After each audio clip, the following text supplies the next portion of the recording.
So we must do two things, two great things together to encompass that enormous new view that lies before us, but to encompass it within the framework of science, to see it within the whole categorical framework of science, and to see that these two are not separate, but that they are wedded.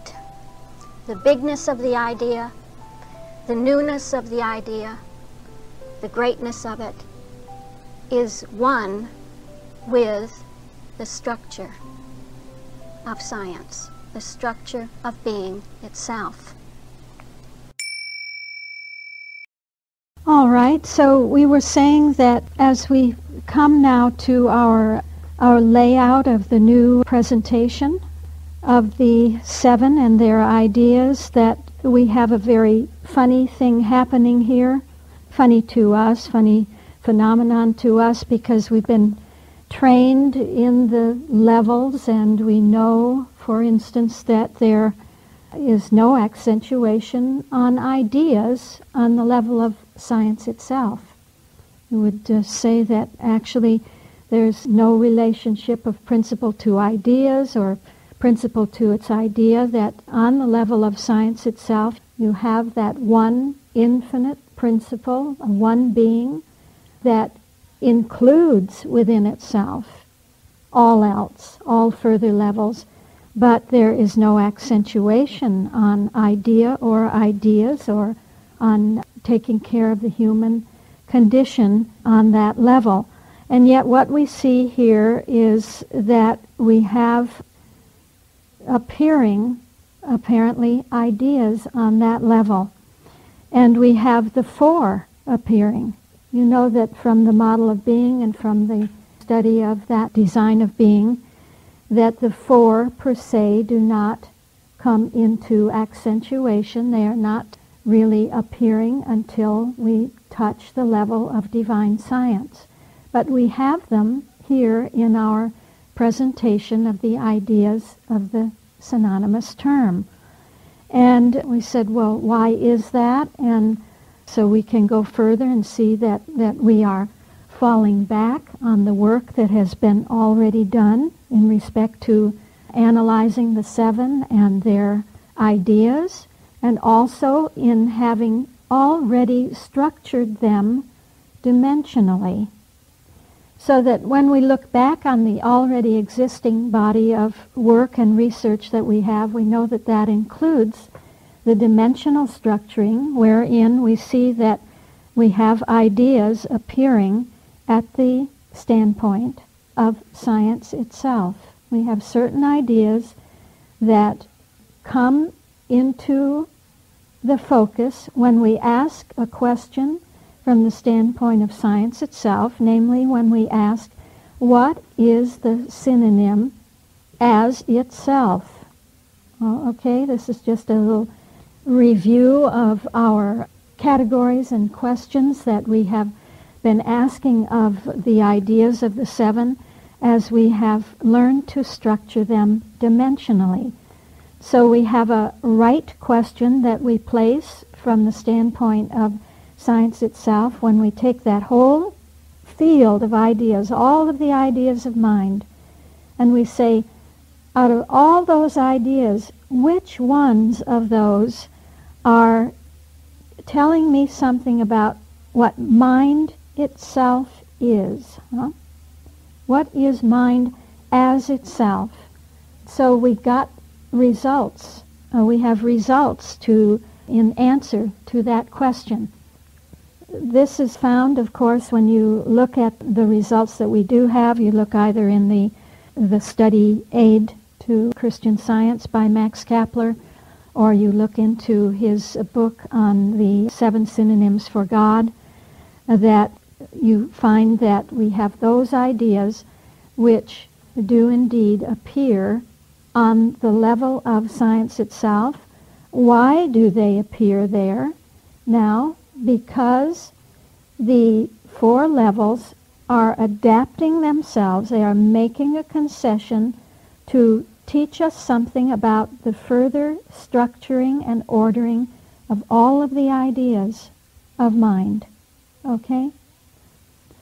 And so the levels are brought into play to structure the heretofore generic body of ideas that we had when we were in the compendium period of our development. So you get that concession coming in, and you have the concession that the 4 levels were bowing to the 7. They were doing something on behalf of enlightening us about the 7, making a concession in order to teach us something further about the 7 and their order. It's such a love sense, really, in being, to say, how can I bow? How can I show you something about the 7 that you wouldn't otherwise see? That's what they do. So now we are taking those findings that we have from the application of the 4 levels to the body of ideas. Now we're taking those findings from the dimensional presentation, and we are, so to say, overlaying all of that with the 4 operations.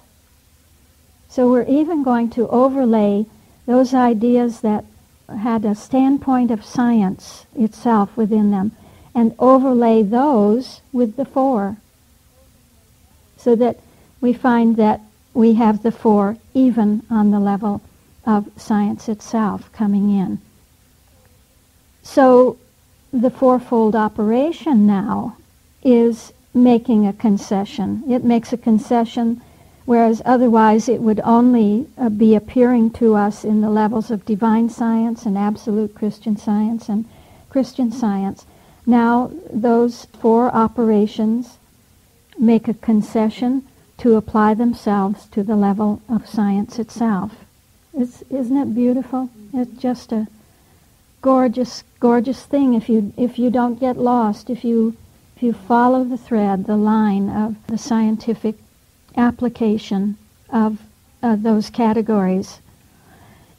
So you can see that one must be very, very clear. You must be very clear. We have to be trained in the tonalities, don't we? We have to be trained in the categories and the tonalities. If we look at the design of being, we can see those 4 in 2 ways, really. We can see them in their operational breadth and in their operational depth.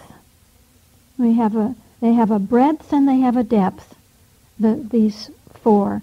Now we're not speaking of the 4 levels, but of the 4-fold calculus of being, meaning the Word, the Christ, Christianity, and science. And so you will often read, say, in the 4 Levels book, and we will speak rather naturally about these 2 aspects of the operational breadth and depth of being. And so when you have the operational breadth of being, you see that it has to do with the horizontal flow of the 4 on any given level, that there is an operational breadth from Word to Christ to Christianity to science. So we have also to be trained in that way. We have to be trained in what the Word, Christ, Christianity, and science is on the level of divine science. What is the Word, Christ, Christianity, and science? What do they mean on the level of absolute Christian Science? And what do the Word, Christ, Christianity, and science mean on the level of Christian Science? What is the meaning of the operational breadth at each of those 3 levels? So we need to be trained in that and groomed in that and drilled in that. You know, that, what is it? She says the platoons of Christian Science must be thoroughly drilled, because without that training, consciousness cannot utilize that understanding as an operational interpretive tool. You see, to read as a grid, it must become consciousness. When it becomes consciousness, you look at everything through the grid of consciousness, and that affects your interpretation. So as those four were establishing themselves within our consciousness as a conscious understanding, you begin to see things differently. You begin to see something there in a text, in a body of information that you didn't see before, because you have a new pair of glasses through which to interpret. And that, of course, is all a question of consciousness. So we need that operational, this sense of the operational breadth. We also need to understand that operational depth. And what do we mean by the operational depth? We're going to talk about that in a moment, but we see that the depth of the calculus is how the word will go right through every level. How we have the word in divine science, the word in absolute Christian Science, the word in Christian Science. And then the Christ in divine science, in absolute Christian Science, and in Christian Science. So with Christianity and science. So whereas the operational breadth gives you your horizontals, in the design of being, your operational depth will be accentuating the verticals within that design. Well, apparently we had reached some sense of oneness with those four, with that calculus. Something knows when we have attained that point of coincidence in consciousness. What is that knows? It's the Christ, isn't it?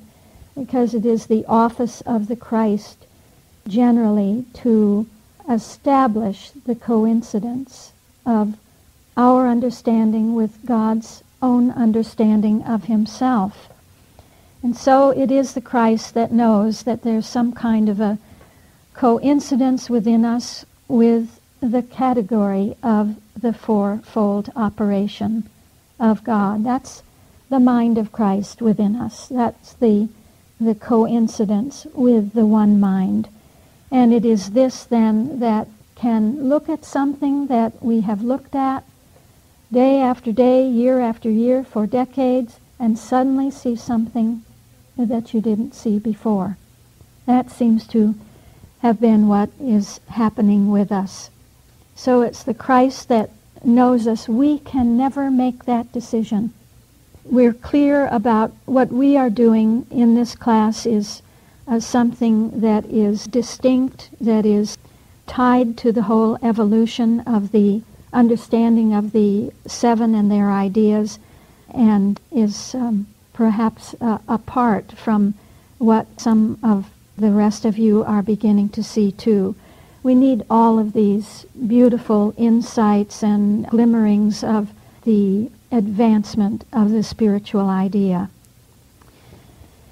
And, I think we really need to know more intimately, to grasp more intimately the contents of that book, that great book, The 7 Synonyms for God, by Max Kappeler.